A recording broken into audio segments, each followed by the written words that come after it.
Janine, naging emosyonal at di napigilang umiyak. Kyle at Maymay kinonfort ang actress.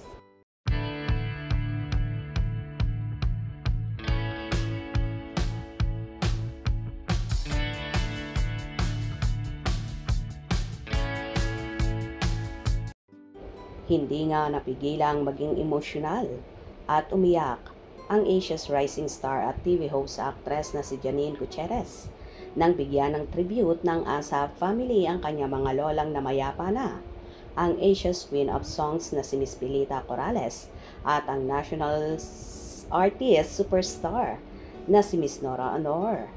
Sobrang natouch ang dalaga sa ginawang tribute ng ASAP kaya naman hindi na niya napigilang umiyak pa sa mismong stage.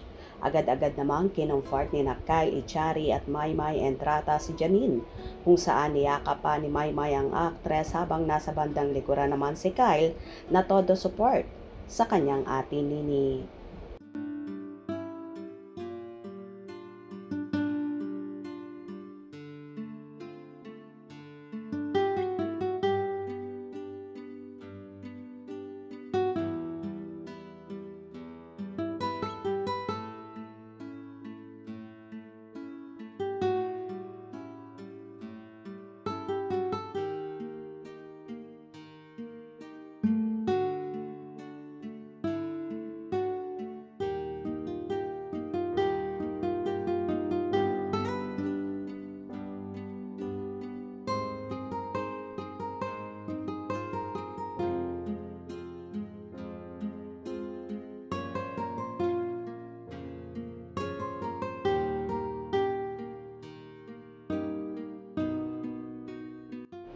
Kahit nga ang concert king na si Martin Rivera ay kitang-kita na hinaplos-haplos ang likod ni Janine na tila kino-comfort din.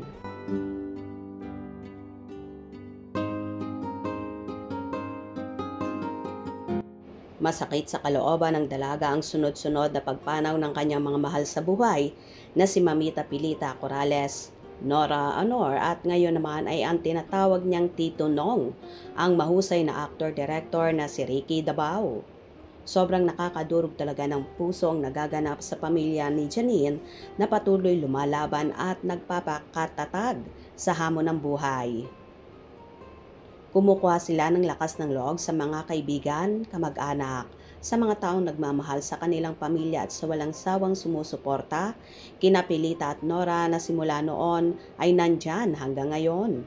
Bukod pa dito, pinipilit magpakatatag ni Janine dahil sabi nga niya, everything happened with a reason. Buti na rin lang at nandyan palagi ang nobyang si Jericho Rosales na todo ang suporta sa kanya simula umpisa hanggang sa dulo. Sinasamahan siya at di siya iniiwan ng nobyo. Nakaka-proud naman ang ginagawang pag-aalaga ni Eko kay Janine, ganun pa rin sa pamilya nito na palaging nakaalalay sa mga ito. Parte na ngang maituturing ng pamilya si Eko ng pamilya ni Janine kaya naman marami ang natutuwa na palaging present ang aktor sa mga ganap ng Gutierrez clan. Umattend din sina Janine at Jericho sa naging Medal of Merit of conferment ceremony na naganap sa Malacanang kung saan binigyan ng parangal at pagpupugay sina Pilita Corrales, Nora Honor, Gloria Romero at Chef Margarita Flores ni President Ferdinand Marcos Jr. Nora Honor. The citation reads as follows. Be it known to all men by these presents that I, Ferdinand R. Marcos Jr., President of the Republic of the Philippines, by virtue of the powers vested in me by law, in recognition of her significant and exemplary contributions to Philippine cinema, television, and music, leaving a lasting legacy on the nation's collective memory and identity, for inspiring generations of actors, filmmakers, and audiences, both on the local and international stages, and for her artistry, depth, and dedication as a performer, elevating the standard of excellence in the fields of arts and culture, have conferred the Presidential Medal of Merit on Nora Cabaltera Villamayor, done in the city of Manila this 4th day of May, in the year of our Lord, 2025.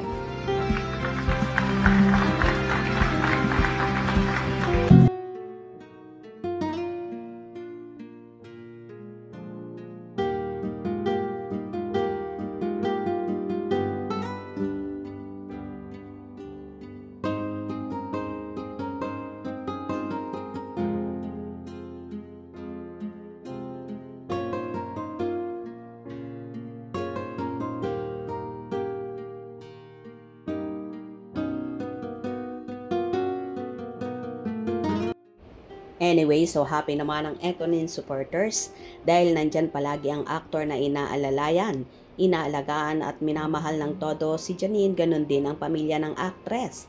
Kaya very proud sila na ipinapakita ng aktor na tila ba mag-asawa na nga ang galawan ng Econin sa Malacanang, na syempre marami ang kinikilig at masaya para sa pagmamahalan ni na Janine at Jericho. Kung nagustuhan nyo ang video na ito, comment down below.